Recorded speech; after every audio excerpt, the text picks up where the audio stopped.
Okay guys, so yung request po ng ating mga subscriber na below 6,000 daw ng ito kay Infinix. Siyempre guys, ito Infinix edition guys. Mga cellphone na below 6,000. Ito yung mga ipaparada natin. Yan. So yun guys, sa mga ano nga pala, sa mga nagtatanong ng Smart Series, wala na tayong mga Smart Series dito kay Infinix. Sa ngayon, siguro sa ibang area baka meron pa yung mga iba pang model. Pero dito guys, ito good news naman kasi meron naman silang Smart Series na Smart 7 na sobrang baba ng presyo. Yan, pasok na pasok, below 6,000 po yung ating ano ngayon. Sa mga nagre-request, ito yung Hilera. Ito guys, so unahin na natin yung pinakamura. Smart 7. Grabe. So ito guys, so tama-tama sa mga naghahanap ng budget po na below 6,000 daw. Pero ito sobrang baba talaga ito. 3,499. Smart 7. O, check po natin yung kanyang parameters or yung specs. Guys, ito naka 64 gig internal storage na po yan. Pero expandable naman po yan. Kaya no worry tayo. So malaki na rin po yung 64. Then maganda dito yung RAM niya. Malaki din.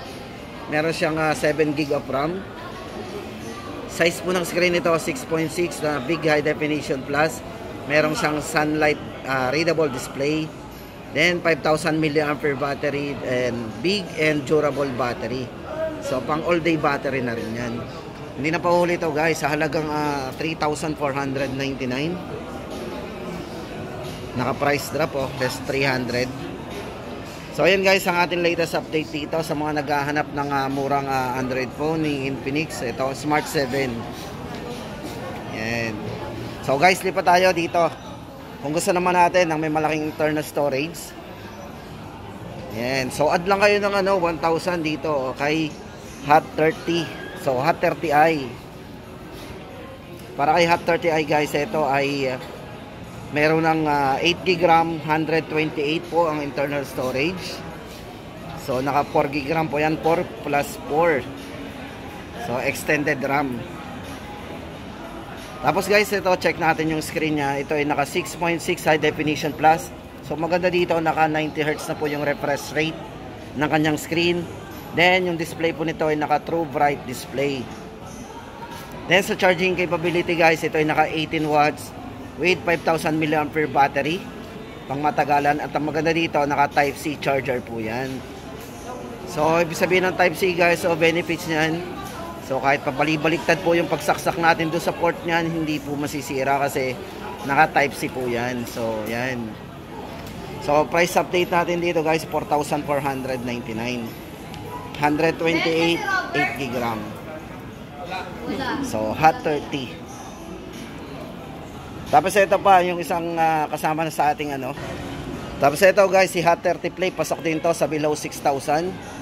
So price po nito, unahin natin 5,499. So sa mga naghahanap ng budget phone at syempre yung super budget talaga ang bibigay ni Infinix sa inyo. Ito, maganda dito guys, naka 128 po to. Tapos 16 gig of RAM po yan. So meron siyang 8 plus 8 gig of extended RAM. Napakalaki niyan. Tapos ito, size ng screen. Gusto natin na may malaking screen, naka 6.82 high definition plus. Then yung refresh rate nito naka 90 Hz na rin. True smoothness. Then yung kanyang charging is 18 watts na naka 6,000 mAh battery. Sobrang taas po ng battery nito. Usually 5,000 pero dito naka 6,000 mAh battery yan. Ultra power.